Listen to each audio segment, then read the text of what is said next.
can spend longer. But this one, maybe 30 seconds to a minute. How do you measure your AE counterparts? I don't measure my AE counterparts, but I have expectations. And my expectation is to come prepared. I know you as an AE have a certain bandwidth of intelligence and capability. Just meet it. That's all I want. If you don't come prepared, then don't ask more of me. And I think Akshat knows what I'm talking about.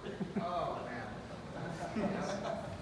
Me and Anthony used to work together in Particle. For me, I am the gut check to the sales team. So we are very data driven in our organization, and usually what I'll be doing is the big technical selling events I'll be critiquing, but giving them the context, yes, this actually was the way it was supposed to go, or no, it's not. So our AEs have a whole scorecard that gets reviewed every single week. I'm really more of the color commentary person in that regard. I got too much to do, I don't need to worry about that.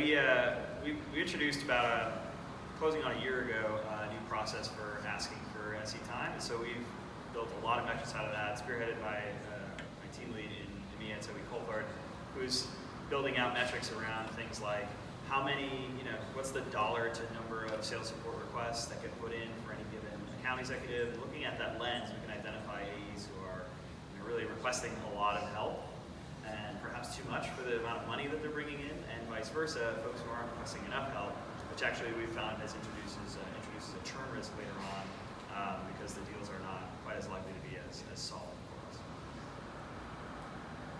So I don't directly measure the counterparts.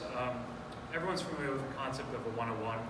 I have those with my SEs, but there's also a concept we have quarterly called a two-on-two. And that's where I get together with my business partner and his AEs, his team of AEs, right, and my SEs, so it's the four of us, and we inspect the business. So we do this quarterly. We'll especially prioritize it for the teams that we think are struggling the most and need the most help. Perfect. And how do you grow within your role and org? It's a common question, but we all want to know. So maybe in a minute. Yeah. Every company I've worked at has some kind of career ladder, right, or basically levels that you might have.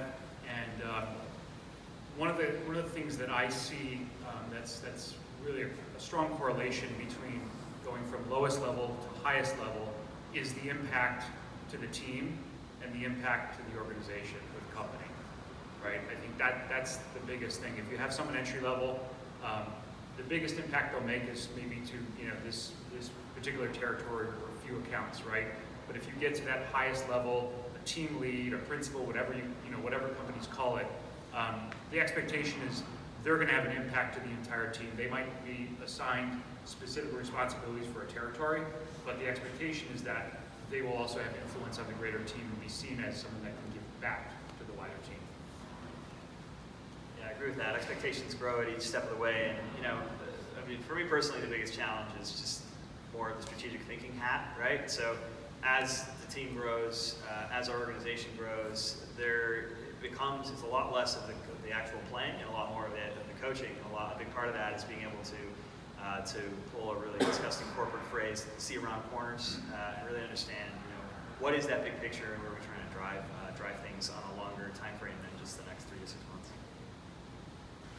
For me specifically, I look at it based on the sphere of influence. So if you're more of a junior SC, your sphere of influence may be a smaller subset of customers, a smaller subset of AEs.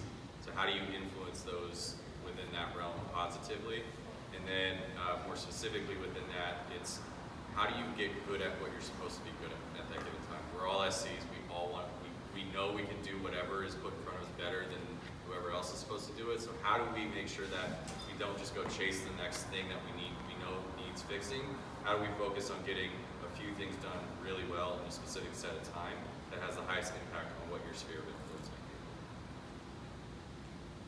be? Yeah, I think that mine is probably going to go a little bit off of that. When you think about, I think, growth in the role and within an org, kind of finding what you can do really, really well, finding where the gaps are in the company.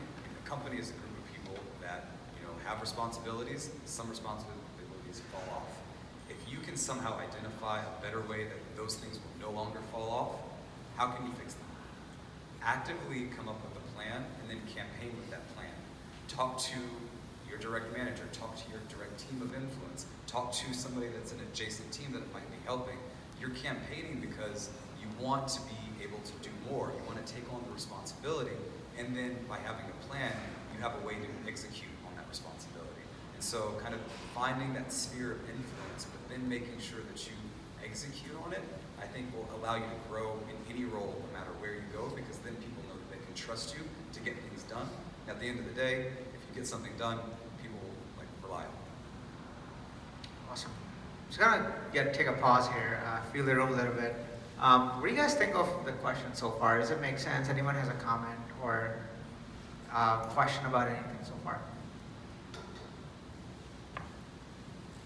Yeah. I like how you've mixed up kind of individual contributor development as well as kind of manager, senior, systems engineer kind of development issues. Kind of not just the individual, but how this applies to the team, the region, however kind of the company scales up. Yep. Awesome. So the last part is career paths, and we promise we just want to keep it short. And the real purpose is for all of us to learn from each other. When I was applying for a SE job, I didn't even know what do they ask in an interview.